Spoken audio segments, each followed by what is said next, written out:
Entonces continuamos con esta tercera vídeo respecto al módulo número 1 que estamos tratando, básicamente el tema de las generalidades, bases, viendo el tema de principios, obligaciones y en este momento ya tratando los pasos.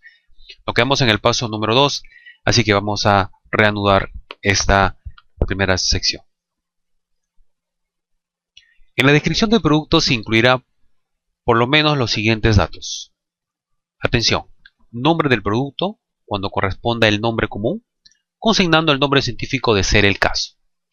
Composición, materias primas, ingredientes y aditivos, además de características físicas, químicas y microbiológicas. Tratamientos de conservación, pasteurización, esterilización, congelación, secado, salazón ahumado, entre otros procesos propios de la conservación de los alimentos, y los métodos correspondientes. Presentación y características de envases y embalajes, condiciones de almacenamiento y distribución, vida útil del producto, que incluye la fecha de vencimiento o caducidad o fecha preferente de consumo, instrucciones de uso y contenido de rotulado o etiquetado. Esta descripción del producto no es pura coincidencia que en el decreto, en la resolución ministerial número 449 del año 2006, se pase muy a la ligera. Ahí también lo menciona y lo enfatiza básicamente teniendo en cuenta de que dentro de los puntos para implementar el HACCP que se consigna esa información, ¿no? Yo les comento por un tema de experiencia, con mi equipo de trabajo hacía unos años atrás, hemos desarrollado un software en el que las especificaciones del punto de vista técnicas se resolvían de una manera tal que cumplía pues esa expectativa de tecnología. La misma tenía que guardar definitivamente una relación con el proceso legal, ¿no? La parte normativa. Es así que todos esos datos que están consignados, ahí como lo podrán ver en la pantalla, son datos que se tienen que consignar sí o sí. Entonces, les podría comentar también sobre el tema de la norma internacional BRC, su versión 7, tal como lo manifestaba también anteriormente respecto al tema de la gerencia. Recordarán que habíamos hablado de que la gerencia, de acuerdo a la BRC, debe consignar, digamos, ya un presupuesto dado por el equipo directivo y que eso debe estar representado, digamos, con un indicador de una persona dando fe de que lo que se vaya a invertir pues contribuya pues a la mejora del desarrollo del proyecto. Entonces el BRC también da una opinión muy importante respecto a estos puntos que me gustaría comentarles también más o menos cómo se enfoca esto. Ellos por ejemplo lo mencionan de que deberá definirse el alcance de cada plan HACCP, como lo menciona el 449, y que debe incluirse productos y los procesos que todo el ámbito de aplicación corresponda. Cada producto o grupo de productos deberá elaborarse una descripción completa que incluya toda la información relevante de seguridad alimentaria. Esto podría incluir, por ejemplo, una lista no exhaustiva. Los siguientes datos que podrían incluirse, muy parecido a lo que mencionamos en la 449, serían la composición, el origen de los ingredientes, las propiedades físicas y químicas, el tratamiento térmico, por ejemplo, podemos hablar del cocinado, el enfriado, el escaldado, el sistema de envasado, las condiciones de almacenamiento y distribución, por ejemplo, el refrigerado a temperatura ambiente, a temperaturas controladas, a una atmósfera de igual manera, fecha de consumo preferente del producto y otras condiciones más. Entonces, todos estos puntos están consignados ya actualmente en la descripción del producto y no es exclusividad únicamente el HACCP. Fíjese, la versión del BRC 7, por ejemplo, también lo contempla dentro de sus puntos, ¿no? Por ejemplo, acá tenemos los siguientes datos, ¿no? Este es un clásico formulario que se creó, ¿no? Es un software en el que se ingresan datos, por ejemplo, de el origen, el tipo de producto, la categoría, el símbolo, la normativa, la descripción, el número de registro sanitario, fecha de vencimiento del registro, stock mínimo, precio, unidad de medida, entre otros puntos más dentro de lo que se refiere a los datos generales. Y fíjense, acá por ejemplo está incluido también instrucciones de uso, control de rotulado, uso del alimento, tratamiento de conservación, metodología de conservación, modo de almacenamiento y la referencia a la 4496 en su artículo número 18 que incluye el paso número 2. ¿Ya? O sea, todo esto encaja en la normativa, todo esto encaja en las normativas internacionales respecto a estos puntos, por cuanto nuestra preocupación va a ser de que esta descripción sea lo más completa posible. ¿Perfecto? Eso es lo que incluye el paso número 2. En el paso número 3, determinación del uso al que va a destinarse. Por ejemplo, acá tenemos un niño comiendo una papilla con su mamá que le está dando de alimentar. Nosotros estamos definiendo que le damos una papilla a un niño, no una papilla a un adulto. Por ejemplo, acá tenemos ahora un público objetivo que está buscando pues de repente una salsa, una miel. Y acá tenemos un señor que está pues comiendo algo picante. Y esto está destinado a un público objetivo. Los grupos vulnerables, en lo que se refiere a alta vulnerabilidad, está incluido a las personas de la tercera edad, niños, infantes, mujeres gestantes, personas convalecientes, ¿no? Y niños que pueden bordear incluso hasta los 10 años. O sea, son públicos más vulnerables. Entonces, esos públicos vulnerables es en el que no tenemos que especificar ahí en nuestro producto, en el rotulado, indicar para quién está destinado ese producto. Es más, en las etiquetas hoy en día también ya se están poniendo pues en claro de que este producto está destinado para, ¿no? La forma de usos y todos sus pormenores. Pero en fin, eso es lo que se refiere al uso que se va a destinarse el producto. Entonces es importante que en esta parte también se pueda ver de acuerdo a la normativa. Por ejemplo, en la 449 se indica que debe determinarse el uso previsto del alimento en el momento de su consumo.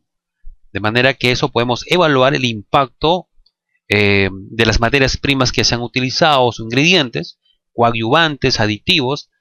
Además, se debe identificar, por cierto, la población objetivo, como lo hemos mencionado, es decir, si corresponde al público en general o grupo vulnerable, como lo habíamos mencionado y lo resaltamos, ¿no? Niños menores de 10 años, 5 años, inmunosuprimidos, ancianos, enfermos, madres gestantes, etc. Asimismo, se debe indicar, por cierto, la forma de uso y condiciones de conservación, almacenamiento, así como se requiere de algún tratamiento previo de ser el caso. Por eso que los etiquetados, en las etiquetas se indica, ¿no? Agítese bien antes de usar, no necesita hervirse, no necesita refrigeración antes de abrir o refrigerarse después de abrir el envase. Son ya recomendaciones que incluye parte del modo como se le va a dar a este producto, ¿no? Si un mal uso del manejo del producto puede resultar en productos inseguros, eso lo sabemos, pero los productos deben llevar información obligadamente y adecuada para asegurar que la información sea accesible y fácil de entender por cualquier persona en cualquier etapa de la cadena de alimentos. De manera que podemos habilitarlos en el manejo, en el almacenamiento, en el proceso, en la preparación, en la exhibición y, por qué no decirlo, incluso en los anaqueles puestos al público directamente, ¿no? Para eso se va a manejar unos formularios debidamente como permitiera tener una mejor estructura en el que puede esto esquematizarse toda esa información. Recuerden que este plan HACCP, este documento, tiene que estar a la vista y a vista de todos los responsables del equipo y que también la autoridad lo puede solicitar perfectamente. Por ejemplo, acá una clásica mención es, por ejemplo, de este formulario, es la descripción y utilización del producto. Una pregunta que nos vamos a hacer es, digamos, ¿cómo se va a utilizar el producto? ¿Dónde se venderá? Un control especial en la distribución, ¿no? Y recuerden que hace instante hemos establecido pues los nombres, la composición, las características, los modos de uso, el almacenamiento, condiciones, entre otros puntos. Entonces, esta documentación se va a tener que llenar y en lo posible guardar la armonía entre los tipos de aditivos, ingredientes y las mismas que sean permitidas, las mismas que tengan la sinergia adecuada entre unas para el objetivo final de no generar pues una interacción a posteriori del producto, ¿no? Paso 4. Elaboración del diagrama de flujo. Por ejemplo, acá tenemos un ejemplo, una recepción de materias primas, el almacenamiento de materias primas, preparación y limpieza de salmón, vamos a poner ese ejemplo, se hace el salazón, escurrido, secado, ahumado, envasado, almacenamiento y expedición, recepción del material envasado en las etapas antes indicadas. Entonces, ¿por qué hacemos el diagrama de flujo? ¿Cuál es la finalidad? La finalidad es la siguiente. Habíamos comentado ya anteriormente de que tener un diagrama de flujo para un supervisor o para un auditor, dependiendo de los casos que vaya esto a derivarse, o para tu asesoría, dentro de los análisis que tenemos que abordar, tenemos que solicitar el diagrama de flujo. Para nosotros es muy importante esa información, totalmente crucial, porque con eso vamos a darnos una idea de cómo se está comportando ese proceso. No te olvides que una cosa es la elaboración de un diagrama de flujo y otra cosa es la verificación, que lo vamos a ver en los pasos posteriores. Pero acá lo que nos interesa de por medio es, primero, contar con esa información. Si es que lo tiene, ¿correcto? Debería ser así. Si no lo tiene, entonces hay que elaborarlo. Entonces vamos a elaborar el diagrama de flujo. El diagrama de flujo, entonces, va a representar la información visual, esquemática, figurativa, para el equipo HASO. Y este va a ser diseñado de manera que se distinga el proceso principal de los procesos adyacentes. En este caso podemos hablar, por ejemplo, de una línea de pretratamiento, una línea de almacenamiento, una línea de recepción, una línea de proceso. Las adyacentes son las que he mencionado. La línea de producción propiamente dicho, la que va a estar en el centro, es la que vamos a dar nuestro esfuerzo. Sin embargo, acá viene también un tips. Sin embargo, los adyacentes, que si bien es cierto lo hemos mencionado, van a ser también analizados como una posibilidad de análisis para lo que podría ser la identificación de un punto crítico de control. Repito, lo que podría ser. No vamos a asegurar nada, ya que en este momento estaríamos entrando lo que sería en el paso número 6, en el principio número 1, que es el análisis de lo que serían los puntos críticos de control. Ahorita estamos recién elaborando un diagrama de flujo, no podemos aventurarnos en este momento a indicar que esto es un punto crítico, o creo que es. Estamos todavía levantando información. Bueno, el diagrama de flujo debe ser por producto. Cuando existan varias líneas de producción, en este caso vamos a tener que hacer un diagrama de flujo para cada una de ellas. ¿Ya? Eso es importante tener en cuenta para poder diferenciarlas. No podemos mezclar, por ejemplo, estoy haciendo yogur en esta línea y por ahí le hago una combinación con pan, con la versión de pan. No tuviera sentido. Hay que separar las cosas. Además podemos hacer por grupos, siempre y cuando estos tengan pues el mismo tipo de proceso. Vamos a poner un caso, a ver, vamos a elaborar helado de fruta natural. Todos tienen el mismo proceso, sí. ¿Cuál es la diferencia? A lo mejor el tipo de insumo o el tipo de ingrediente, al final. O sea, puede haber una convergencia en una generalidad de un flujo, pero hay un momento que se hace una ramificación. ¿Es posible utilizarla? Por supuesto que sí. ¿Qué más vamos a considerar en el diagrama de flujo? Vamos a indicar todas las etapas de una manera totalmente detallada. Ojo, hay que detallarlo muy bien. Y esto definitivamente tiene que tener una secuencia de las operaciones desde la adquisición de las materias primas, ingredientes o aditivos, hasta la comercialización del producto. No podemos omitir esa parte, no podemos ir de frente mezclado A con B, se obtiene C, C se filtra, D se envasa y ya está. No, es desde la adquisición de las materias primas hasta la comercialización del producto. Entonces, incluyendo estas etapas, podemos también poner, por supuesto, las etapas de transportes, toda vez que esto aplique, ¿no?, por parte de nuestra organización. El diagrama elaborado entonces será etapa por etapa y debe permitir la identificación de los peligros potenciales para su control respectivo en el futuro. Entonces, luego de poder ya ir haciendo la descripción respectiva de cada etapa, se va a tener que indicar, ojo, con atención con esto, se va a tener que indicar los parámetros técnicos relevantes. Por ejemplo, podemos poner algunos casos, ¿no? El tiempo, la temperatura, otros parámetros como pH, acidez, presión, vacío, tiempo, transporte, entre operaciones, sustancias químicas, qué sé yo, cuántas parámetros que podrían intervenir en tus procesos que podrían ser los candidatos a un PCC. ¿Ya? Estamos enumerándolo todos los puntos. Redondeando un poco el concepto, podríamos también mencionar que el diagrama de flujo va a constituir un paso importante para poder establecer el sistema de vigilancia de los puntos críticos, el cual es un paso posterior para la aplicación del sistema HACCP, ¿correcto? Entonces, respecto a la norma internacional, por ejemplo, tocamos una vez más del BRC. El BRC, que es una normativa voluntaria internacional que tiene a bien la empresa que exporta un producto primario hacia una empresa europea, básicamente. La empresa europea exige que se trabaje bajo esa normativa internacional voluntaria, en este caso es el BRC, para que puedan hacer sus tratados comerciales. Caso contrario, no podría venderlo el país exportador. Entonces, el BRC, por ejemplo, tiene una valla muy alta.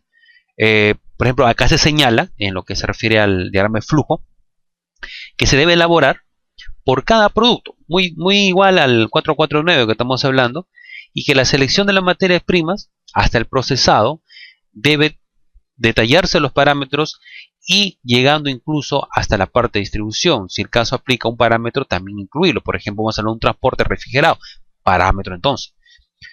¿Ok?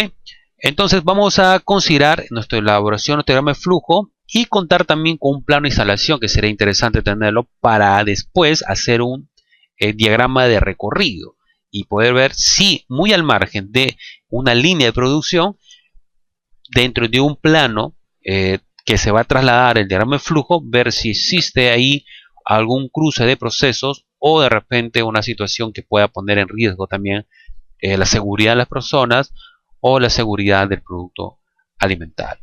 ¿Ya? Por eso, importante acá solicitar un plano esquemático de la planta para que quede muy en claro estos puntos.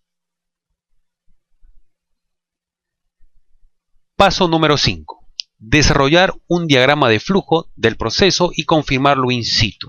¿A qué nos referimos in situ? Es decir, vamos a ir a los lugares de los hechos cuando ya contemos ya con la elaboración y vamos a constatar si efectivamente lo que se manifiesta ahí corresponde a el proceso propiamente dicho. Caso contrario, entonces haremos algunos ajustes de validación de acuerdo, por supuesto, a nuestras observaciones. Recuerda que hemos comentado de que era importante contar con un plano. Ojo, hay que diferenciar. Un plano no es un diagrama de flujo. Un plano de la empresa donde vamos a colocar, ¿qué cosa? Lo que sería nuestro diagrama de flujo para ver cómo esto encajaría.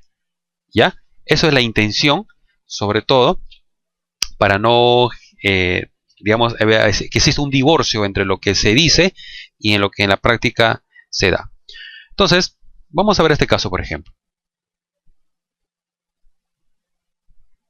Entrada de las materias primas, por ejemplo, una resección, preparación, salado, escurrido, secado, ahumado, envasado, cámara de refrigeración producto final, expedición, cámara de refrigeración y área de almacenamiento y material envasado.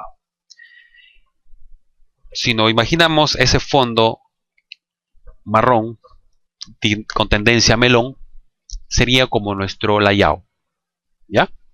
La intención es poner nuestro diagrama de flujo sobre la misma y ver cómo se está interactuando entre maquinarias, personas y espacios.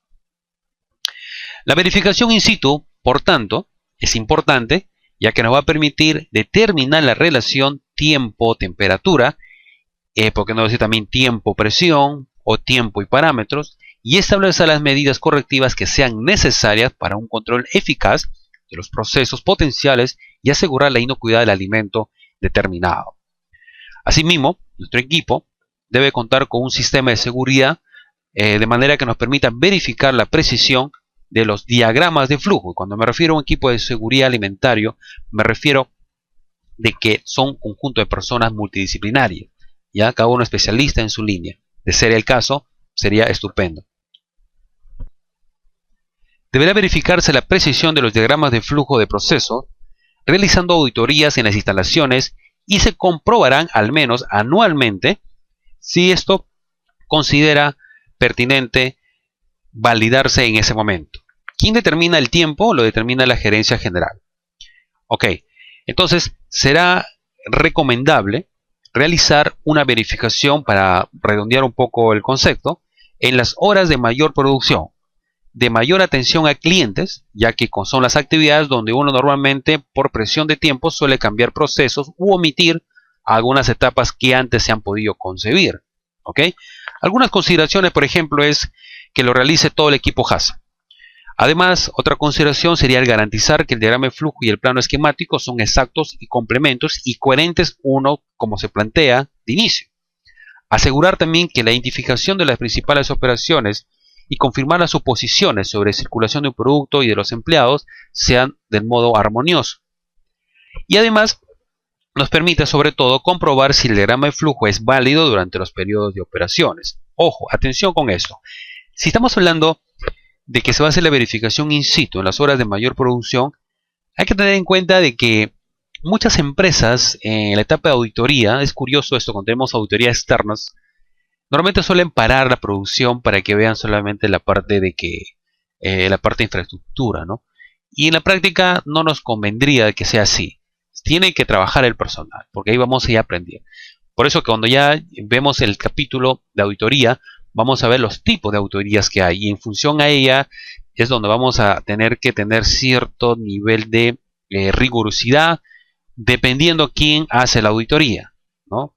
Y eso vamos ya a detallarlo a posteriori. Entonces, a fin de evidenciar la realización de este paso, del desarrollar el diagrama de flujo de proceso y confirmarlo in situ, puede hacerse uso de un acta, y esto debe acompañar, de ser el caso, fotografías o cualquier otro método que permita evidenciar la realización de una actividad. Ojo, incluso, de ser también necesario, la firma de los integrantes del equipo. Sobre el diagrama de flujo se considera válido entonces la información recolectada para poder hacer el estudio posterior. Paso 6. Habíamos comentado que había una coincidencia, y eso lo vimos en la segunda parte de los vídeos, donde manifestábamos de que el paso 6 era una intersección de lo que sería el inicio del principio número 1. Y los dos por consecuencia llevan el mismo título, que sería el análisis de peligros y medidas preventivas, con la finalidad de controlar los peligros identificados. Vamos a ver. Se identifican todos los peligros posibles para cada una de las etapas de proceso. Se enumerarán todos los peligros potenciales, biológicos, físicos y químicos. Así se describen las medidas preventivas a ser utilizadas para poder controlarlos. Fíjase el recorrido de este alimento.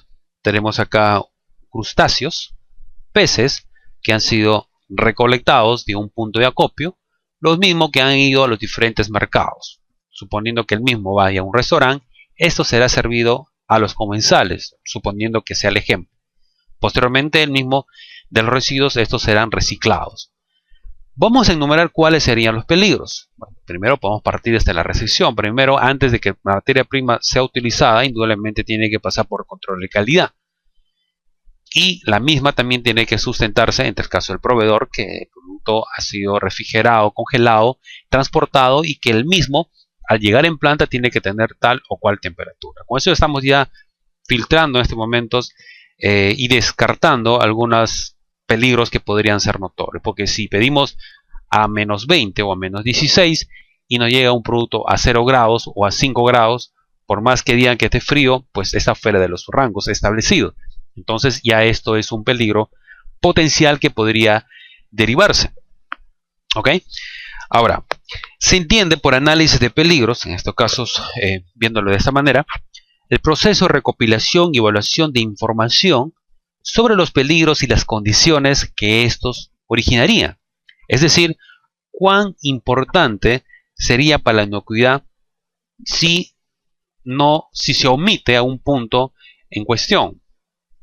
Definitivamente no es negociable esta parte. Acá ya estamos entrando ya como asesores, tratando de identificar cuál podría ser. Somos como vamos a ponerlo así, como la máxima autoridad en ese momento en el que podemos ver con habilidad, y eso es un tema que se aprende con los años, de poder identificar cualquier situación que creas tú dentro de tu criterio que esté anómalo o desviado. Y para eso tienes que contar qué información, pues tu diagrama de flujo.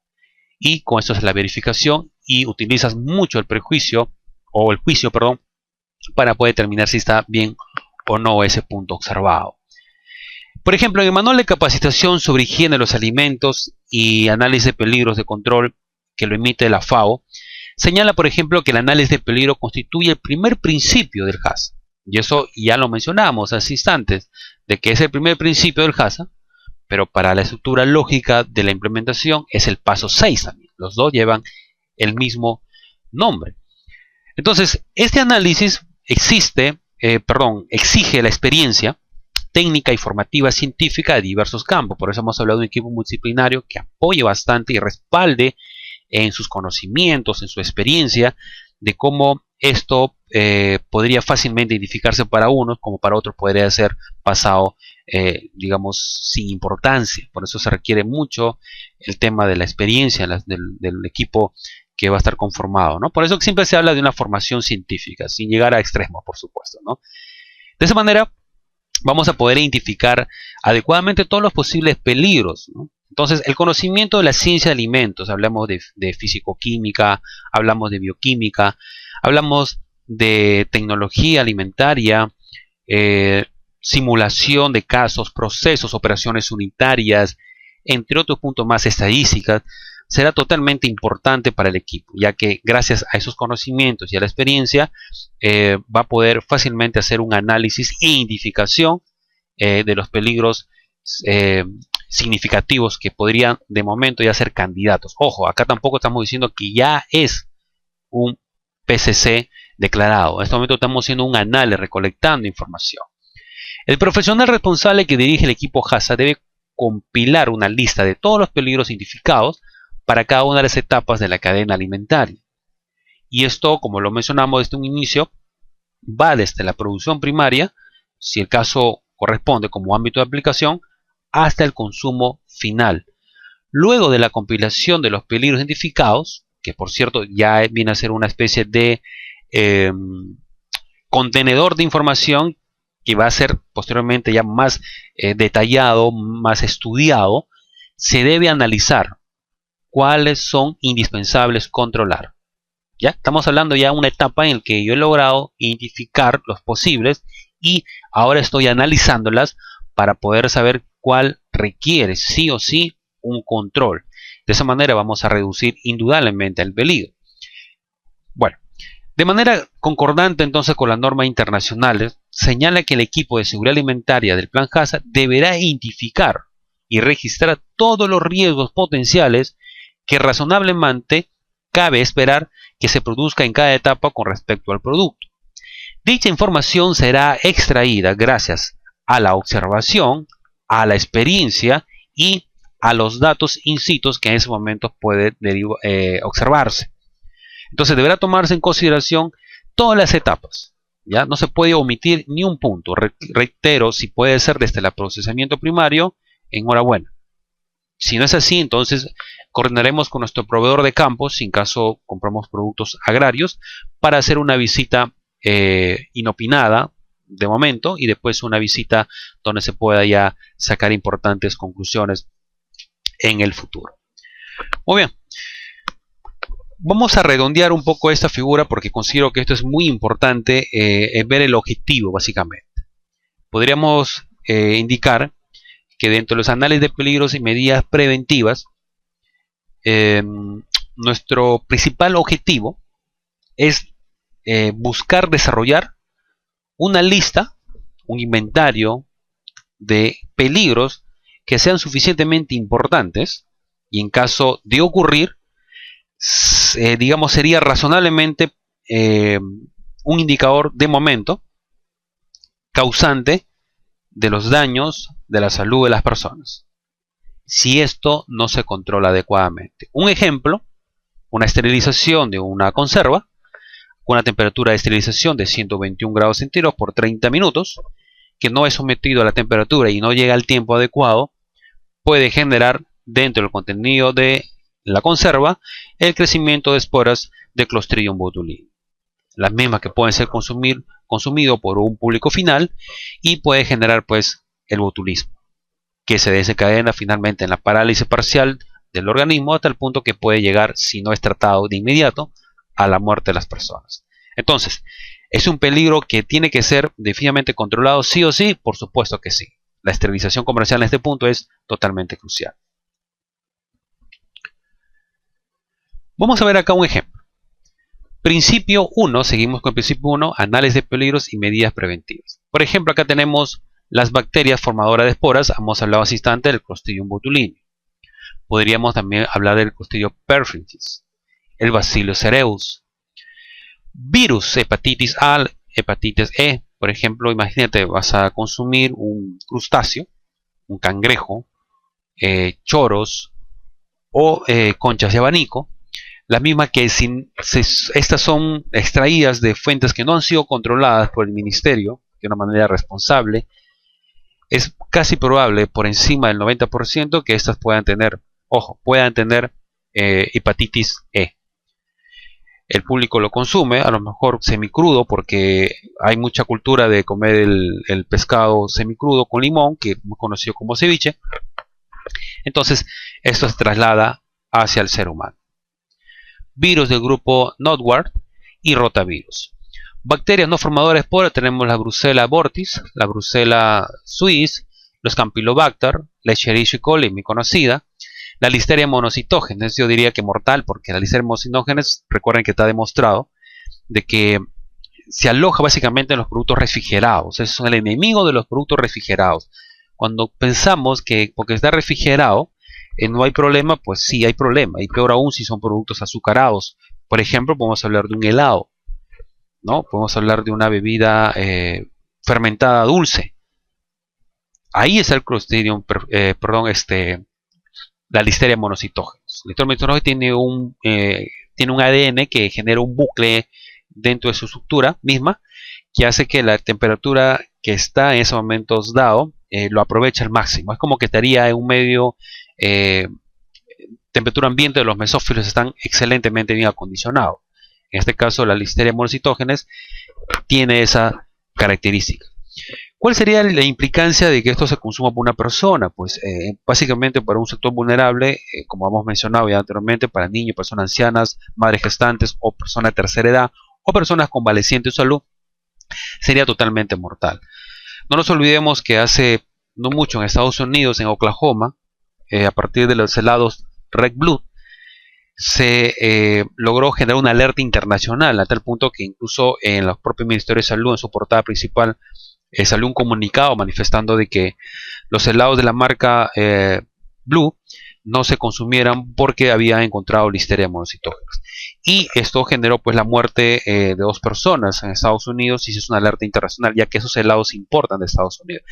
Si una madre gestante lo consume, genera un aborto inmediato en el gestante, o en su defecto puede generar una hidrocefalia, o de lo contrario puede el niño tener problemas mentales, ¿no? Con la microcefalia. Entonces como que se complica un poco el tema, y por eso es muy mortal esa situación en la que hay que cuidar.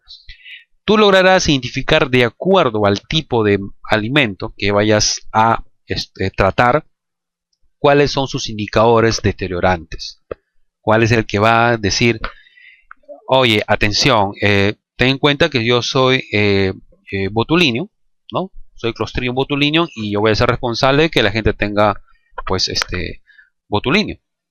Así que cuídame con la parte de la esterilidad. Te está avisando, ¿no? Los Staphylococcus aureus, productos de la mala manipulación, los virus cholerae, más conocido como la cólera, entre otros tipos de elementos biológicos que se derivan en un análisis a identificar por parte de nosotros. Hay que tener ese conocimiento de microbiología para poder saber dentro de las categorías cuáles son los microorganismos patógenos para nuestros intereses. No nos olvidemos que todos los microorganismos no son nocivos. Hay también lo que llaman los microorganismos tontos, ¿no? O industriales, pero ese es otro tema ya que no abordamos en esta oportunidad.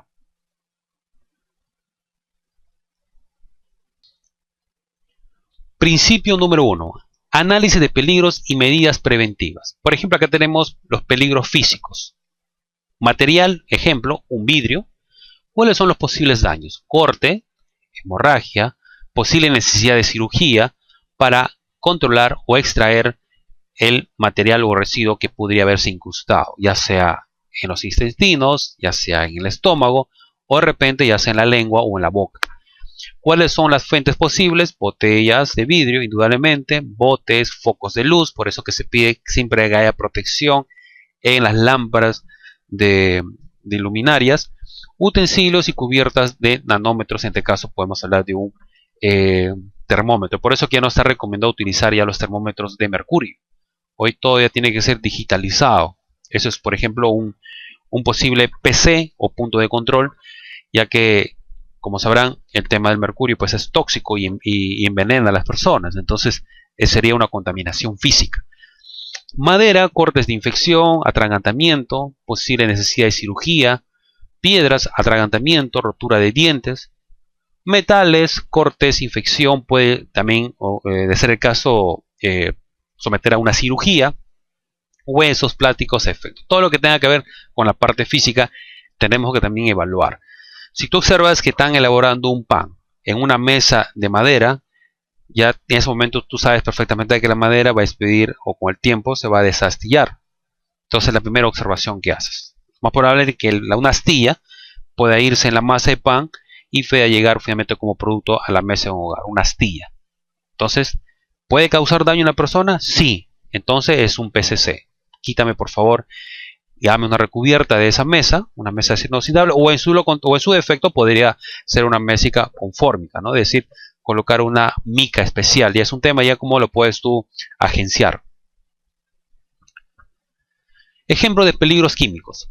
Sustancias químicas naturales como alérgenos, micotoxinas, toxinas zetas, sustancias químicas añadidas, plaguicidas, fertilizantes, antibióticos, hormonas, entre otros puntos más, como podemos tener plomo, zinc, cadmio, mercurio, arsénico, cianuro, son mortales estos últimos mencionados. Entonces, habría también de analizar e identificar si parte de estos elementos que se vayan a utilizar para poder hacer posible un acondicionamiento adecuado de un ambiente de trabajo para fabricar un producto, se utiliza de repente algunos aditivos que generan, digamos, un extracto residual. Hay que ver el tipo de material que se utiliza para limpieza, el tipo de aditivo, si es el más adecuado, etc.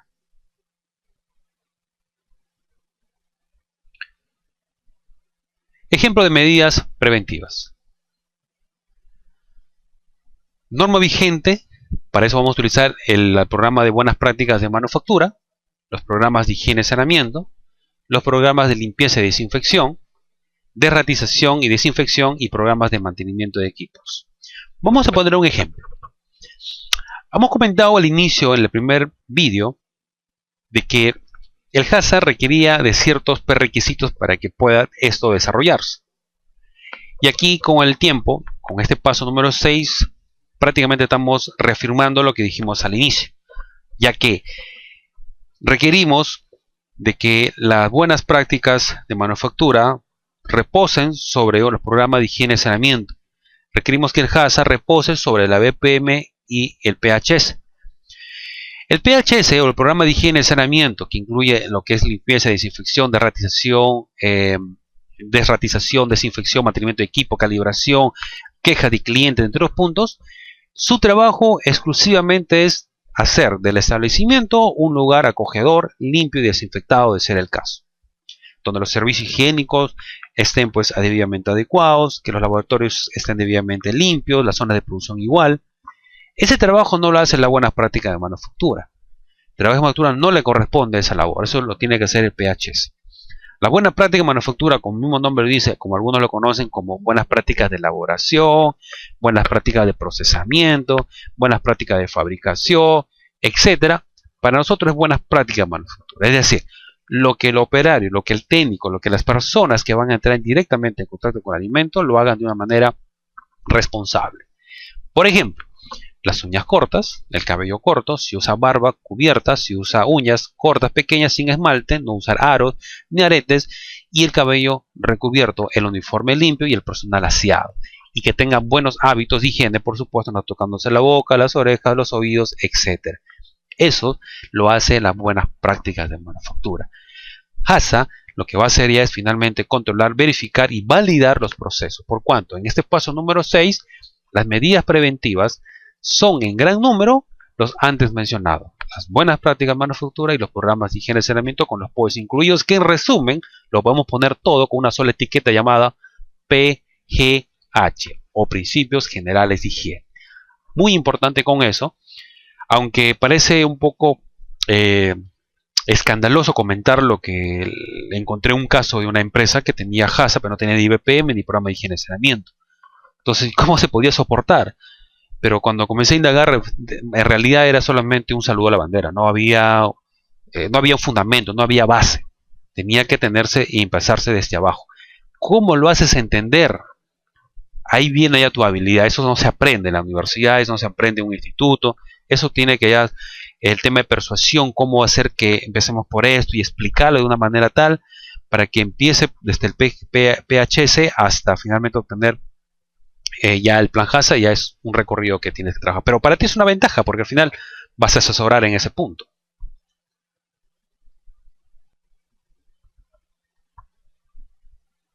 Riesgo. Acá tenemos una persona que está caminando haciendo una especie de acrobacia. Riesgo es la probabilidad, función, de aparición de un peligro para la salud del consumidor. Un peligro que es posible que se presente y que causará un efecto perjudicial para la salud. Es decir, un peligro significativo. ¿Ya? Riesgo no se consume todavía, es algo que puede ser. Cuando ya se consume, entonces estamos hablando que se generó ya el perjuicio. ¿Ya? Lo que vendría a ser para nosotros nuestro defecto o el peligro significativo. Análisis de peligros y medidas preventivas. Etapas. Este cuadro a continuación vamos a desarrollarlo con ustedes, teniendo en cuenta de que es importante para nosotros el uso adecuado de la misma y que no les compliquemos la vida pues haciendo un montón de cuadros, inventando cuadros que al final van a hacer lo mismo. Repito, no hay que inventar la pólvora ni hay que redestruir la rueda. Esto ya está creado. Vamos a trabajar con estas 6 primeras columnas y lo que vamos a hacer es con nuestro equipo de trabajo vamos a imprimirlas y vamos a ir in situ para hacer la verificación y levantamiento de la información para corresponder el primer paso el primer principio, lo que vendría a ser nuestro paso 6, que es el análisis de peligros y medidas preventivas. Entonces, vamos a empezar. En la primera columna tengo yo la etapa del proceso. Ejemplo, tenemos la resección y vamos a poner como un caso las conchas de abanico. En la segunda columna tengo los peligros potenciales introducidos, controlados o aumentados en esta etapa. Y para eso vamos a dividirlo en lo que es físico, químico y biológico. ¿Correcto? Porque esos son los peligros que hemos inventariado. Físico, químico y biológico. Si de repente por ahí alguien considera que radioactivo puede ser una situación de peligro, lo colocará, pero lo tiene que sustentar. Biológico, para las conchas vivas, vamos a considerar lo siguiente. Bacterias patógenas del área de recolección, como habíamos comentado, cuando no hay un buen tratamiento del agua o de repente no ha habido la debida inspección por parte de la autoridad o está en veda y las cosas están un poco complicadas y el producto se ha extraído de un lugar que no es el más adecuado. Por consecuencia, va a generar esto crecimiento de patógenos y descomposición del producto. Si continuamos con la parte biológica, en la columna 3 dice, ¿hay algún peligro potencial significativo en la seguridad del producto? Es un condicional a la pregunta, a la situación de la columna 2. Si es sí, entonces tenemos que trabajar con el paso o la columna 4. Si es sí, entonces justifique su decisión para la columna 3. Entonces ahí tenemos que sustentarlo. Si el sustento no tiene cuerpo, no tiene solidez, sencillamente ahí queda esa situación. No tienes por qué llenarlo todo. Pero vamos a suponer que este caso acá sí se justifica. Dice, es posible que se contaminen si son recolectadas en zonas no monitoreadas ni habilitadas. Vamos a la columna número 5. ¿Qué medidas preventivas se pueden aplicar para prevenir los peligros significativos? Y acá la respuesta. Solo procesar materias primas extraídas de zonas habilitadas por la autoridad sanitaria. En este caso podría ser Sanipes. Control de tiempos y temperaturas de la concha viva.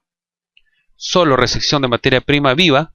Solo recepción de materia prima extraída de las zonas habilitadas por DIGESA, de ser el caso también, y que cumplan pues las características organolépticas propias del producto o de la materia prima a trabajar. Como todo es sustentado, entonces vas a la columna 6 y en este caso lanzamos la siguiente pregunta. En esta etapa un punto crítico de control, o sea, es un punto crítico, tú puedes plantear acá, ¿ya? Sí o no. Entonces, de momento estamos identificando, ¿ya? Pero no podemos todavía aseverar nada porque esto va a ser sometido después a una matriz dimensional que la vamos a ver después.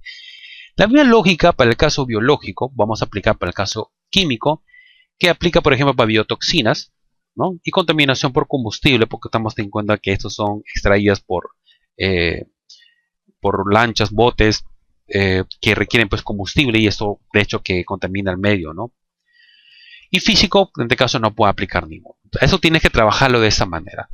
En los talleres que vas a resolver vas a encontrar una tabla de parecido a esto, en el que tú vas a tener que desarrollar los casos. ¿Ya? Es muy concreto, no vamos a extender mucho, porque se presenta un caso y tú tienes que trabajar bajo los escenarios como se plantea. Recuerda que estamos haciendo un pequeño repaso de lo que es la parte JASA, porque cuando tenemos auditoría nosotros tenemos ya que anteponer que tú conoces todo esto. Por eso uno de los requisitos es, cuando menos, tener un fundamento de esos puntos. Pero como tal, consideramos pertinente hacer un pequeño repaso. Muy bien. Modelo bidimensional para la evaluación de los peligros. Y acá vamos. Tenemos probabilidad en el eje de las ordenadas y en el eje de las abscisas tenemos gravedad. Y de este modelo bidimensional tenemos los siguientes valores: media, menor, mayor, y los mayores están en rojo, los menores están en un color ligeramente plomo, y en fondo blanco lo que son medianas y bajas.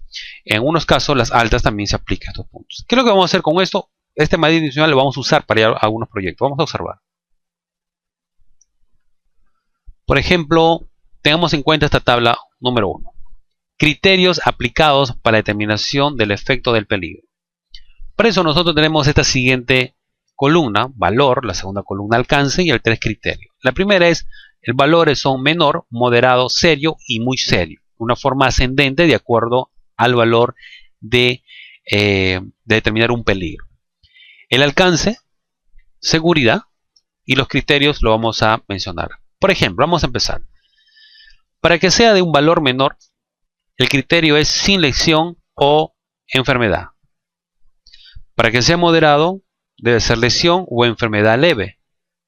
Para que un valor sea considerado como peligro serio, debe haber una lesión o enfermedad sin incapacidad permanente. Y un valor de muy serio es cuando hay incapacidad permanente o pérdida de vida de una persona. El incumplimiento por parte de las normas estipuladas, las mismas que tiene que la empresa asumirla dentro de sus políticas corporativas. Entonces estamos ya haciendo acá una calificación en base al efecto del peligro que va desde menor hasta muy serio. Muy serio implica pérdida e incapacidad en las personas. Vamos a ver esta referencia y yo les recomiendo, incluso tenemos algunos materiales que pueden estar disponibles para que usted lo descargue, y proyectos también que se han desarrollado bajo esta normativa chilena, por cuanto es una de las mejores que se adapta, y así que les recomiendo que lo puedan utilizar porque rápido lo van a poder hacer sus trabajos. En la siguiente tabla tenemos el siguiente valor: calificación por probabilidad de ocurrencia de peligro. Y también tenemos acá la columna valor, la probabilidad como segunda columna y el significado. Por ejemplo, calificación probabilidad de ocurrencia de peligro con valor 4, es decir, frecuente. O sea, constantemente se da. Y va a tener acá el siguiente significado: cuando esto sea frecuente, es porque va a haber más de 2 veces al año esas circunstancias de peligro. Si es probable, pues cuando menos no debe pasar más de 1 o 2 veces cada 2 o 3 años. El valor de 2 se va a asignar de 2 cuando la probabilidad es ocasional que pase un peligro. Y esto va a ser que no sea mayor a 1, máximo a 2 cada 5 años. Y remoto, muy poco probable, pero puede ocurrir alguna vez. Fíjense que ya estamos calificando el efecto del peligro y la ocurrencia de un peligro, tener en cuenta ya una asignación de un valor en ambos casos y sus respectivos criterios y significados. ¿Ya? Con eso estamos evitando generar improvisaciones y utilizar lo que se conoce, pues, yo creo. No se trata de creer, acá se trata de aplicar un criterio coherente bajo las puntuaciones que corresponden y bajo el juicio que se da de la situación, pues se sacará una conclusión objetiva y no subjetiva. Por eso que lo mostramos acá. Ahora tenemos la tabla 3, criterio de la determinación de un peligro significativo. Entonces, como ya hemos visto la tabla número 1 y la tabla número 2, esto lo vamos a repartir tanto para el eje de las abscisas como de las ordenadas. Y fíjense, ahí tenemos el efecto, que es muy serio, que hemos visto en la tabla número 1, hasta menor. ¿Ya? Lo enumeramos una vez más. Muy serio, serio, moderado y menor. Y en los ejes de las abscisas tenemos los valores de la ocurrencia de la probabilidad de un peligro, que va enumerado de 4 hasta 1. 4, recuerden que es frecuente, 3 que es probable, 2 que es ocasional y 1 que es remoto. Ahora, ellas tienen una intersección como tal. Por ejemplo, si yo intersecto muy serio con frecuente, voy a tener un valor de sí. ¿Qué significa sí? Sí es la famosa pregunta, ¿es peligro significativo? Entonces, si está dentro de esos rangos, va a ser un sí automático. Recuerda, no estamos acá entreviendo de que vamos a creer que podría ser. Acá estamos trabajando sobre un valor, sobre una coherencia y sobre un valor totalmente objetivo y no subjetivo. No hay forma de discutir estos puntos, no hay forma de poder refutirlos porque está muy claro y evidente. Por cuanto yo les recomiendo que utilicen esta metodología de normativa chilena para que les resulte muy sencillo. Pero vamos a verlo con más detalle. Si acá te has perdido, no hay ningún problema. Vamos a redondar un poco más la idea. Lo que hemos visto ya en los cuadros anteriores. Ahora lo vamos a poner en una sola, pero ya sabemos perfectamente de qué se trata. Entonces la gravedad le vamos a asignar un valor numérico que va del 1 al 5, donde 1 va a ser la muerte y 5 no significativo. La propiedad de ocurrencia, en estos casos, vamos a verlo de A hasta la E. Se repite comúnmente, es A, B se sabe que se produce, C podría producirse, D no se espera que se produzca y E prácticamente imposible. ¿Esta es otra metodología? Sí. ¿Muy parecido a la anterior? Sí. Vamos a verlo. ¿Cómo se manejaría acá? Lo mismo, la misma estructura que la diapositiva anterior. Enumeramos la gravedad, que va del 1 al 5, y en el eje de las abscisas señalamos los valores del alfabeto de A a la E, donde A se repite comúnmente y E prácticamente imposible. Esta tabla bidimensional también tiene la siguiente coloración y los siguientes puntajes que en el pie de página enumeramos. Valores del 1 al 10 indica un problema de seguridad significativo, lo que significa que debe evaluarse inmediatamente su consideración como un punto crítico de control y la implementación de las medidas de control. Del 1 al 10. ¿Ok? Vamos a repetir la anterior. Fijémonos en el caso anterior. Tengo una tabla con un valor de efecto de peligro en la tabla número 1. En la tabla número 2 tengo una calificación de probabilidad que van de valor de 4 a 1. Esto se plantea en una matriz bidimensional y se encuentran los valores de si es o no un peligro significativo. Y los valores que se representan de esta manera. El mismo caso se aplica para el siguiente punto que hemos visto a continuación. Tú puedes usar la anterior o esta. Yo te sugiero, al menos la chilena, que es la norma chilena, que es muy buena, que te ayuda bastante y rápidamente encuentras tú estos problemas.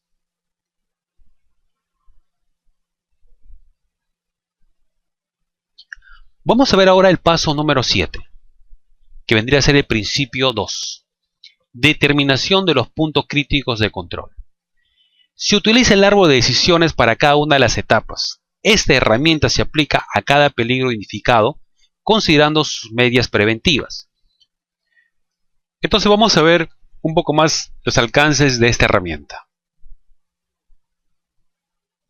Determinación de los puntos críticos de control. Esto es lo que se conoce como el árbol de decisiones. Es una herramienta muy potente, muy práctica, que debemos utilizarlo para este paso número 7. En la norma sanitaria de la aplicación del Plan HACCP en la fabricación de alimentos y bebidas, también está sustentada en la resolución ministerial número 449 del año 2006 y señala que es posible que haya más de un punto crítico que se aplican medidas de control para hacer frente a un peligro específico. Para determinar un punto crítico de control, como este caso, tenemos que irnos de un paso y cuestionarnos haciéndole las preguntas respectivas. Y sobre esto genera pues una condición. Pasamos a la pregunta 2. Genera también una condición. Y así sucesivamente hasta la pregunta número 4, que es la máxima. En la primera puede hacer caso inmediatamente que no es un punto crítico sin hacer mucho esfuerzo y ahí quedó todo. Como puede ser que se dé la segunda oportunidad y en el paso número 2 se puede encontrar un punto crítico de control. Así que esto también igual lo vamos a desarrollar en un taller, ¿ya? Vamos a ver con más detalles este árbol de decisiones.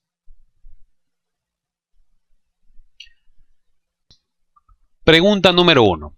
¿Existen medidas preventivas de control? Si la respuesta es no, vuelve a hacerse otra pregunta. ¿Es necesario el control para esta fase y así asegurar la inocuidad? Si tu respuesta es no, alto, no es un punto crítico y ahí termino. Ya no pasas a la pregunta 2, ni 3, ni 4. Pero si tu respuesta a la etapa de asegurar la inocuidad es sí, entonces te va a sugerir que hagas una retroalimentación modificando la fase del proceso o producto de ser el caso. Nos volvemos a hacer la pregunta. ¿Existen medidas preventivas? Y una vez haciendo la modificación, la respuesta es sí, hay medidas preventivas. Entonces, pasamos a la pregunta 2. ¿Ha sido específicamente concebida la fase para eliminar o reducir a un nivel aceptable la probabilidad de que produzca un peligro? Si tu respuesta es sí, inmediatamente, sin complicarnos la vida, es un punto crítico de control. De lo contrario, pasa a hacerse la pregunta número 3. ¿Podría producirse una contaminación con peligros identificados en niveles superiores o aceptables, o podrían estos aumentar hasta niveles inaceptables? Si tu respuesta es no, no es un PCC. Si tu respuesta es sí, pasamos a la pregunta 4. La pregunta 4 dice: ¿se eliminarán los peligros identificados o se reducirá a un nivel aceptable la probabilidad de que se produzca en una fase posterior? Si tu respuesta es no, pues automáticamente es un punto crítico de control. Si tu respuesta es sí, no es un PCC. Esto es la forma como se trabaja con esta herramienta del árbol de decisiones para sacar importantes conclusiones en nuestros proyectos de HACCP. Vamos a ver esto con un ejemplo, con una tabla. Tenemos este cuadro. Ejemplo, acá tenemos la etapa del proceso cocción. Peligro identificado. El equipo técnico, el equipo HACCP, ha logrado identificar que en esta etapa de cocción hay un peligro identificado. Desde el punto de vista biológico, manifiesta que puede haber supervivencia de microorganismos patógenos, que no le falta la razón. En la cocción, recuerden pues, que se maneja rango de temperaturas y hay ciertos microorganismos que pueden soportar perfectamente temperaturas altas, como las termófilas. Entonces, cabe la posibilidad que puede darse ese peligro. Desde el punto de vista físico y químico, no se identifica peligro alguno. Entonces, la pregunta que nos hacemos es la siguiente. Y la pregunta número 1, recordarán, manifestaba lo siguiente: ¿existen medidas preventivas de control para el peligro identificado?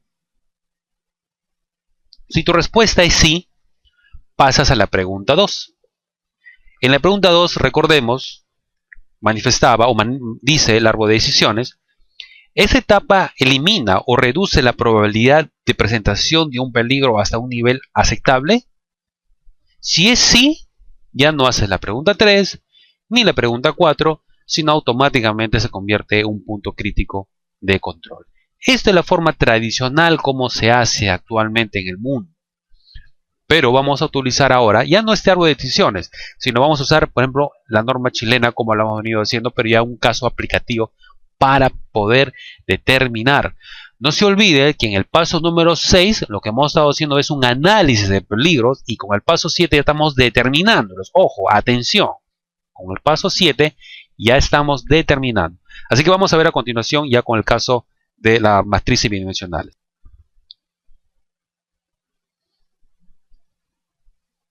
Vamos a ver este caso. Ya lo vimos, pero vamos a hacerle una aplicación. Yo tengo el siguiente cuadro del análisis de peligro y medidas preventivas para etapa de procesamiento. Tengo en la primera etapa, en la primera columna, una etapa de proceso y así hasta la pregunta número 6. Vamos a ver de qué se trata esto. Etapa del proceso tamizado. Vamos a identificar los peligros. Ojo, identificar. ¿Dónde identifico? En la etapa 6, previo análisis. Y determino si en la parte biológica hay riesgo. No. ¿Hay identificación químico? No. Físico, tamizar, no. Tamizar convenientemente. Gravedad, remoto. Riesgo, menor. Ya estamos utilizando ya esas definiciones de gravedad y riesgo, ¿se acordarán? ¿Hay algún peligro en la columna 4 potencial de significancia para asegurar el alimento? No. Justifique su decisión, tamizado insuficiente o empleo de una malla que no es la requerida. ¿Qué medidas preventivas se podría aplicar para prevenir riesgos inefectivos? Emplear el formato de despeje en línea para corroborar el número de mallas requeridas y constatar con un checklist si se efectuó correctamente esta actividad. ¿Es peligro significativo? Lanzamos las tablas de acuerdo a los cuadros dimensionales antes estudiados y observemos que acá tenemos como gravedad, ¿no?, remota y riesgo efecto menor. Dice que es un no. Fíjense que es muy sencillo, ¿no? Pues el punto 3 es clave, acá puede determinarlo. Vamos a ver el siguiente caso. Cuadro 5. En este caso la etapa del proceso ahora va a ser enfriado. Biológico. Contaminación microbiana en lo que se refiere a identificación de peligros. Para químico no se identifica ni para físico. Identifique el efecto, o sea la gravedad, y la probabilidad de ocurrencia, peligro o riesgo. Y llegamos a la conclusión que la gravedad es probable y riesgo es serio. ¿Hay algún peligro potencial significativo en la seguridad del alimento? ¿Sí o no? Si dices que sí, justifique su decisión para la columna 4. Ambiente contaminado, mala práctica de higiene y saneamiento. Y en el punto 6, ¿qué medidas preventivas se pueden aplicar para prevenir los peligros significativos? Pues cumplir con el manual de higiene y saneamiento, limpieza y desinfección de máquina de equipo y cumplir con el tiempo adecuado de enfriamiento. Y para eso vamos a utilizar un formato que se puede designar. Y vamos a ver cómo se comporta esto. Gravedad, probable. Vamos a ver.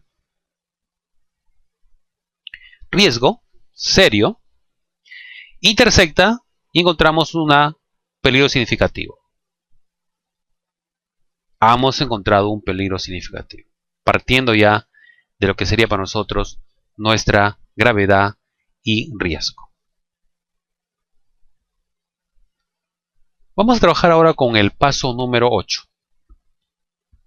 Límites críticos son los criterios que deben ser valorados para cada medida preventiva asociada con un PCC. Criterios frecuentemente usados en la preparación de alimentos son químicos como pH, contenido de agua, físicos, tiempo y temperatura, microbiológicos, límites bacterianos. Estos límites críticos, cuando ya establecemos, vamos a poder previamente al análisis, previamente a la identificación y determinación, en estos momentos ya hemos logrado determinar si son o no son PCC. Hasta esta altura ya lo tenemos, ya bien claro las cosas. Entonces ahora tenemos que establecer cuáles van a ser los alcances o los límites de estos parámetros para que no exista una desviación. Diferencia del proceso en una fase de aceptabilidad y una de no aceptabilidad. Esos son los límites que tenemos que determinarlo con el equipo, por la experiencia o por la literatura que pueda derivarse. Vamos a ver el siguiente caso. Tenemos peligro, patógenos bacterianos. Un punto crítico de control sería el pasteurizador. Ojo, los que ya están señalados como peligro es porque ya pasó el paso número 6, que es el análisis de peligros y medidas preventivas. El paso 7, que se ha hecho la determinación de los puntos críticos a través de la forma tradicional del árbol de decisiones o a través de los cuadros bidimensionales que él había sugerido. Haciendo entrever de que ya en el paso 7 tenemos claros cuáles son ya esos y determinaciones de los puntos críticos, en el paso 8 estamos estableciendo los límites críticos. Por cuanto esta columna que indica peligro es porque ya son declarados como tal. Entonces, ahora tenemos que encontrar el límite crítico. Y para eso tenemos el siguiente caso. Para el límite crítico, para el pasteurizador, tiene que ser una temperatura mayor o igual a 72 grados centígrados por 15 segundos para eliminar los patógenos de la leche. De igual manera, por ejemplo, para los peligros por patógenos bacterianos de origen biológico, el PCC es el horno de secado. El límite crítico que se va a establecer es plan de secado, temperatura del horno 93 grados centígrados, tiempo de secado 120 minutos, proporción de flujo de aire, espesor del producto para controlar los patógenos en comidas deshidratadas. Esto es la parte científica. Acá se está estableciendo muy en claro cuáles son los alcances, hasta dónde puedes permitir esto. ¿Cómo lo controlamos? Esos son puntos que ya lo vamos a ver posteriormente con los siguientes pasos que a continuación vamos a ver. Pero vamos terminando de reforzar un poco este paso número 8. Vamos a ver acá, por ejemplo, este siguiente ejemplo. Vamos a ver, por ejemplo, de la histamina, que está en la última fila. Un punto crítico de control es la resección. Y los límites críticos es que son los niveles de máximo de histamina son 25 partes por millón en la evaluación de histaminas en el atún, por ejemplo. Máximo. Si es ya 26 para arriba, quiere decir que ya no es el adecuado. En la segunda fila tenemos fragmentos metálicos. El PCC es detector de metales. Límites críticos, fragmentos metálicos superiores a 0.5 milímetros. Y así sucesivamente para estos casos que también se aplican los límites críticos. Igual, tal como le comentaba en el software que desarrollamos, de igual manera se ponía la formulación del producto y cuáles eran sus alcances de la misma para que se pueda establecer cuáles eran los PCC y cuáles eran los límites críticos que se alcanzaría. Vamos a ver este caso, por ejemplo, acá tenemos un producto que se llama Masagel, tiene una formulación peso-peso y los materiales de envase que se van a utilizar. Desde el punto de vista organoléctrico, se sugiere que el color del producto sea marrón oscuro, verduzco, perdón, un olor característico a hierbas, temperatura, textura, gel y un valor físico-químico de un pH de 6.5 a 7. Y acá tenemos el siguiente cuadro de ese producto. En la segunda columna de la intermedia de la figura tenemos PCC, que algunos están activados con un checkbox y otras no. Y las medidas correctivas, para este caso, podría ser nuestros alcances de los límites críticos para estos puntos. Hay que diferenciar las cosas. Si yo logro establecer que es un PCC, ahora tengo que controlarla, ¿correcto? Tengo que establecer el límite. ¿Cómo lo establezco el límite? A través de las medidas correctivas. Vamos a ver ahora el paso número 9. Establecimiento de criterios de vigilancia para los puntos críticos de control. Se establecen criterios de vigilancia para cada uno de los PCC con la finalidad de controlar lo que suceda en ello. En esta se propone que cómo, cuándo, quién realizará la vigilancia.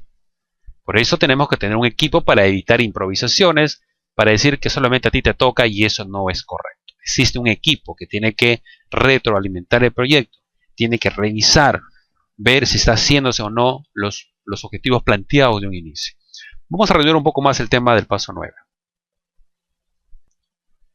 Principio 4, que vendría a ser el paso 9, establecer los procedimientos de control, que se va a determinar estar seguro que está directamente relacionado con el punto crítico de control en cuestión.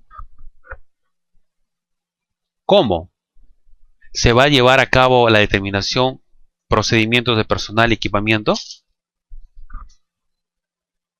¿Quién se va a llevar a cabo el control, titulación, etcétera?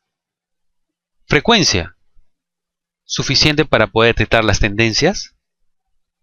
Este principio 4 o paso 9 son los establecimientos ya de los criterios. Fíjese que tiene una estructura lógica, ¿correcto? Vamos a hacer un repaso rapidito. El paso 6, que vendría a ser el principio número 1, habíamos visto de que era necesario hacer un análisis de peligros y medidas preventivas, que no necesariamente era la identificación o la determinación de un punto crítico de control. Eso ya lo veíamos ya en el paso número 7 o principio número 2, donde se hace la determinación de los puntos críticos de control a través de las matrices bidimensionales o del árbol de decisiones, ¿correcto?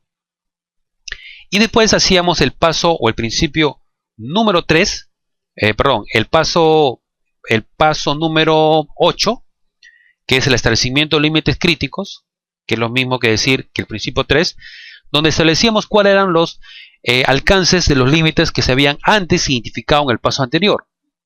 Pues ahora estamos haciendo el establecimiento de los criterios de vigilancia. Estamos estableciéndolo. ¿Cómo lo establecemos? Justamente tenemos un equipo, vamos a determinar qué, cómo, quién, con qué frecuencia lo vamos a realizar. ¿Ok? Vamos a ver. El paso número 10. Establecimiento de acciones correctivas. Ajá, si en el paso número 9 yo había establecido ya los criterios de vigilancia, entonces ahora tengo que establecer las acciones correctivas. Se establecen medidas correctivas para la eliminación del peligro potencial, cuando los límites hayan sido alcanzados o excedidos. Además se designa a la persona responsable para efectuar dichas medidas. Ojo, todo aquel que tiende a salirse dentro de los parámetros o los límites establecidos. ¿Dónde hemos visto los límites establecidos? ¿Lo recordemos? Lo hemos visto en paso número 8, ¿correcto? En el paso número 9 vamos a establecer los criterios de vigilancia y en este paso número 10 estamos estableciendo las acciones correctivas. ¿Cuándo hacemos las acciones correctivas? Acá lo menciona. Para la eliminación de peligro potencial cuando los límites, y lo subrayamos otra vez, límites hayan sido alcanzados o excedidos. ¿Quién estableció los límites? El paso número 8 o criterio número 3, o principio, perdón. Paso número 11, verificación. De nada va a servir un proyecto, un sistema, si no existe lo que se conoce con la acción verificación. Por favor, repito, de nada va a servir si no se realiza la verificación, porque puede ser el caso que un grupo de personas hacen una buena labor, pero otros no lo logran complementar. Repito, el plan HACCP no es un sistema estático, es dinámico, requiere retroalimentación y participación del equipo, de la formación del equipo HACCP. Entonces, el equipo directivo, en este caso de verificación, debe revisar frecuentemente el manual del plan HACCP, verificar que el plan está siendo seguido correctamente y examinar los registros de los puntos críticos de control. De esa manera, nosotros vamos a garantizar que se está haciendo la determinación del sistema HACCP y está conforme como se establece en el manual. Estamos en el paso número 11. Vamos con el paso número 12, que sería el último paso, y lo que sería también el último principio, que sería el número 7, que es mantener. El manual debe detallar preparación y mantenimiento del manual, los peligros de cada producto individual, el diagrama de flujo de preparación de los alimentos indicando los límites críticos y las acciones correctivas para las desviaciones respectivas. Toda la documentación tiene que estar al día, actualizada, de ser el caso, cuando menos al cierre del día, o en su defecto, que estos se puedan siempre actualizarse en el tiempo que el caso lo permita, porque pueden tener un tiempo adecuado. Si existe un caso en el que los criterios de vigilancia han desbordado los límites críticos, las medidas correctivas tienen que hacerse en el momento y por consecuencia la documentación también tiene que hacerse en el momento. Este mantenimiento documentario es importante, ya que esto nos va a dar, digamos, la tranquilidad de que nuestra organización está cumpliendo como tal, ya que esto lo va a solicitar la autoridad sanitaria, y para nuestros propósitos internos, cuando se realice la auditoría, de igual manera se va a establecer ahí un acta donde se han encontrado los pormenores que el caso lo consigna. Por eso que era necesario hacer este pequeño repaso a efectos de que se pueda aplicar la auditoría. Muy bien. Continuamos con este paso para poder darle forma. Los registros pueden ser manuales, pueden ser electrónicos. No existe una reglamentación que diga que tiene que ser en papel. No lo dice. Si bien es cierto, el papel es práctico, pero también es costoso y anticológico. Son cuestiones de postura, son cuestiones de determinaciones. Yo, para lo general, soy más abierto y prefiero trabajar con software. Sin embargo, el tema de papel es también muy importante. Haciendo la aclaración. Contenido del plan HACCP. Para terminar esta parte de este primer módulo, podemos decir lo siguiente. Nosotros hemos trabajado, en resumen, con 12 pasos, ¿correcto? Y dentro de esos 12 pasos está contenido los 7 principios del HACCP, ¿correcto? El paso número 6 vendría a ser el inicio del principio número 1, y el paso número 12 sería también, que sería el último paso, sería también el último principio, que sería el número 7.